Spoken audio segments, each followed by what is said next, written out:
Yes, hello, good morning. Welcome sa aking kusina. Ito po ako'y magagawa ng no meat carbonara. Ayan po ang aking pasta. Siyempre, ang aking gatas, cornstarch na tinuno sa tubig at may sibuyas, bawang, asin, asukal at hiniwang slices na kinchay at green onions. At ayan po, nagpapakulo na rin po ako ng tubig sa aking kawali.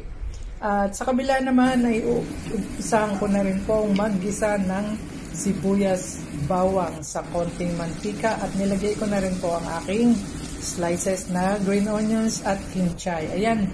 At akin na rin pong sinunod ang gatas. Ayan. Hindi ko naman po nilagay lahat ang gatas. Tinansya ko lang po kung gaano karami ang aking magagamit sa aking nilutong pasta. Ayan po.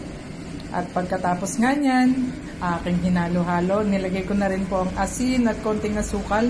Nilagyan ko lang po siya ng kapirasong chicken broth para may lasa. Wala pong halong karne o anuman ang aking pasta carbonara. Ayan po, nilagay ko na rin ng cornstarch, kaya medyo malapot na po siya at ready na po para sa ating pinakukuluan na spaghetti pasta. Ang ganda po ng kulay nila, 3 colors. Ayan. At handa na nga po at luto na. Tayo na po'y mag-almusal. At maraming salamat sa inyong pagsubaybay. Thank you for watching.